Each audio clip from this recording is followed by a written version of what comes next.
बहनों, हम सभी लोग परम पूज्य श्री ज्ञाति नंदन जी महाराज जी के मुखारबिंद से बड़ी सुंदर कथा का रसपान की।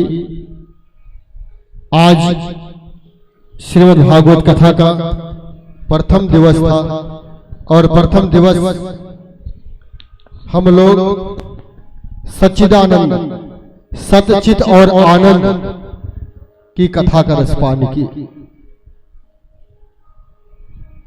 सत आज है क्या और चित क्या है और आनंद क्या है।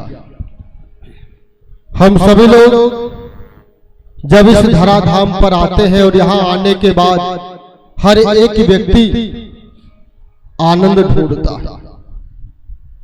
हर एक व्यक्ति आनंद ढूंढने की कृपा करता है कि आनंद मिलेगा कहाँ। कुछ लोग सोचते हैं कि अधिक धन हो जाएगा वहां आनंद मिलेगा। कुछ लोग ये सोचते हैं अधिक परिवार हो जाएगा वहां आनंद मिलेगा। हर आज एक व्यक्ति आनंद के तरफ सुख के तरफ भागता है, पर तो सुख तो है ही नहीं। यहां कितने लोग सुखी है, थोड़ा हाथ उठाकर बताएं। यहाँ तो सब सुखी है, हाँ? बाहर क्या होगा पता नहीं। यहां सभी सुखी हैं। सुखी अगर कोई है आज के समय में तो भगवान का भक्त ही सुखी है। वैसे इस समय आप लोग यहां बैठे हुए हैं, चाहे भाव कुभाव अलग अलग हो, आप जिस भावना से बैठे हुए हैं थोड़ी देर के लिए आप लोग सुखी तो है ही। एक बार जोर से तालियों से आप लोग अपना स्वागत करें। पर इस संसार में आवाज समझ में आ रही है? कितने लोग समझ है? थोड़ा हाथ उठाकर बताएं। पीछे वाले भैया समझ में आ रही है आवाज? हम जब इस धराधाम पर आते हैं तो हमको सुख की जरूरत पड़ती, सुख ढूंढते। जिस तरीके से आकाश से जब बारिश बूंद चलती है तो बड़ा सुंदर रहता, स्वच्छ रहता है, और जमीन पे पड़ता है तो मटमैला हो जाता है, मिट्टी में मिल जाता है। उसी तरीके से जीव है। जीव जब परमात्मा से चलता है तो बड़ा सुंदर स्वच्छ रहता है, और जैसे ही माँ के गर्भ में आता है उसके नाते रिश्तेदार बहुत हो जाते हैं। होते कि नहीं होते? माँ के गर्भ में आया नहीं तैसे ही माँ का तो प्यार मिलेगा, साथ में पिता का भी प्यार मिलने लगता है, नाते रिश्तेदार हो जाते हैं। बुआ कहती है अगर भाई की बहन है, भाभी को लड़का होने वाला होता है तो बहन यही कहती है कि अगर लाला होगा तो हमें न्यौछावर अच्छा मिलेगा। नानी कहती है कि हमारे लड़की को लड़का हो। हर कोई अपेक्षा रखता है कि लड़का हो, पर माँ के गर्भ में जब ये जीव उल्टा टंगा रहता है तो आत्मा से परमात्मा बात करते हैं, कहते हैं आपको अगर धराधाम पर भेज देंगे तो आप क्या करेंगे? पर जीव यही कहता है भगवान से, अब प्रभु कृपा करो यह भांति, सब तज भजन करो दिन राति। मैं कुछ नहीं करूंगा, सिर्फ एक काम करूंगा, क्या? आपका भजन करूंगा। पर भजन कहाँ होता है? इस धराधाम पर जैसे ही व्यक्ति आता है तुरंत सबसे पहला अक्षर क्या निकलता है? कहाँ कहाँ कहाँ। जीव जैसे ही इस पृथ्वी पर आता है सबसे पहले उसके मुखारबिंद से यही निकलता है, कहाँ कहाँ कहाँ। हम तो माँ के गर्भ में कहा था, यहाँ थोड़ो। भूमि परा भर धावर पानी, जिस तरीके से भूमि पर पानी पड़ने से मटमैला हो जाता है, उसी तरीके से जीव है परमात्मा से चलने के बाद जैसे ही धराधाम पर आता है यह मटमैला हो जाता है, भगवान का नाम नहीं लेता। माया मरे न मन मरे, मरमर जाए शरीर, आशा तृष्णा न मरे, और कह गए दास। माया कभी मरती नहीं है, माया नहीं मरती, ना मन मरता है।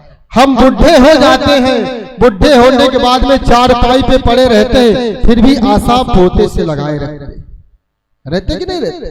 कि मेरा पोता है, मेरी पोती है, मेरा नाती है, मेरी नतनी है, हम उससे आशा लगाए रहते हैं। क्यों? माया मरे न मन मरे, ये मन भी नहीं मरती और न माया मरती। माया मरे न मन मरे, मर मर जाए शरीर, आशा तृष्णा न मरे और कहीं कहीं दास। कभी शरीर से हम सोचे सब कुछ मिलेगा, नहीं। आज इस धराधाम पर हम सुख ढूंढते हैं, सुख कहीं नहीं। एक बार एक व्यक्ति ने एक संत से पूछा कि भगवान, हमारे पास सब कुछ है, बड़ा सुंदर परिवार है, लड़के बेटे सब कुछ है, पर मुझे सुख नहीं। कपिल भगवान से भी उनकी मां पूछती है, बेटा मेरे पास किसी चीज की कमी नहीं, पर मन को शांति नहीं है, मन की शांति कहां मिलेगी? तो कपिल भगवान कहते हैं कि हे मां, यहां शांति है ही नहीं, ये तो दुखालय है, ये पृथ्वी जो है ये दुखालय है। यहाँ तो सिर्फ शरीर के नाते रिश्तेदार हैं, शरीर से प्राण छूटता है। मेरी पत्नी, मेरा बाप, मेरी माँ, मेरा बेटा मुझे यही कहेंगे, इस शरीर को जल्दी ले जाओ, नहीं शरीर में बदबू आने लगे। यहाँ कौन रिश्तेदार है, कौन किसका है? कोई किसी का हो तो बताइए, कोई किसी का नहीं है। तो संत जी कहते हैं आराम की जरूरत है प्यारे तुम्हें, आराम की जरूरत है प्यारे, तो एक काम कर, आराम की शरण में प्यारे, राम राम कर, इसके अलावा और कुछ नहीं है। यहाँ कुछ है ही नहीं है। हम सभी लोग माया मरे न मन मरे, मर मर जाए शरीर, आशा तृष्णा न मरे और कहेंगे दास। हम लोग इसी में भटक रहे हैं, सुख ढूंढ रहे हैं, पर सुख तो सच्चा सुख भगवान के चरणों में है। आज परम पूज्य श्री ज्ञात्री नंदन महाराज के मुखारविंद से सत्यचित और आनंद की पावन कथा का रसपान किए। ये आपका जो अकोले है, अकोले से कुछ ही दूर पर जैसे महाराज जी बताए कि जटायु महाराज का स्थान है। उनका पंख कट गया, बड़े खुशी हुए कि भगवान हमारे पास है। भक्त ऐसे होते, हम मंदिर जाएं तब जाके भगवान का दर्शन होगा। और जटायु जी ने सोचा कि अगर आज पंख कट गया है, राम जी पूछते हैं कि ये आपकी गति किसने किया, तो ये नहीं कहते दुष्ट रावण, नहीं कहते यह गति दशानन कीना, ये मेरी आज जो गति हुई है कोई और नहीं दशानन ने किया। बड़े भाव से कहते हैं हे भगवान, अगर आज तक पंख था तो आप हमारे पास नहीं आए, आज हमारा पंख कट गया तो आज आप हमारे पास आए, मेरे जैसा सौभाग्यशाली कौन होगा। तो ऐसे जटायु जी महाराज के तपोभूमि में कहा जाएगा तपोभूमि है। ऐसे संत थे, गिद्धराज जो थे वो संत भले गिद्ध की योनि में थे, पर आज वो एक संत थे। ऐसे संत महात्माओं के बीच में बैठकर परम पूज्य श्री ज्ञात्री नंदन महाराज के मुखारविंद से हम सभी लोग श्रीमद् भागवत कथा का रसपान करते बार जोर से तालियों से महाराज जी का स्वागत करें। आइए, आज कथा का ये प्रथम दिन था। आज के जजमान हमारे भैया जी बैठे हुए हैं, कल के 2 जजमान बने हुए थे। ये जो आज वेदी बनी हुई है, एक भैया पूछ रहे थे ये रंगोली बनी हुई किसके लिए रंगोली बनी है, इस रंगोली का क्या क्या नाम?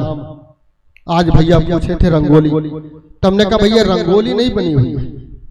कोई भी अनुष्ठान होता है तो अनुष्ठान जो होता है वो अनुष्ठान कोई ऐसा नहीं होता। अनुष्ठान का एक संकल्प होता है। जैसे कल आपके नगर में नगर भ्रमण हुआ, भगवान भागवत भगवान जी पूरा नगर का भ्रमण किए, साथ में हम लोग भी भ्रमण किए। ये जो सबसे आगे मिट्टी के कलश पर सफेद कपड़ा रखा हुआ है, वो जानते कौन सी वेदी है?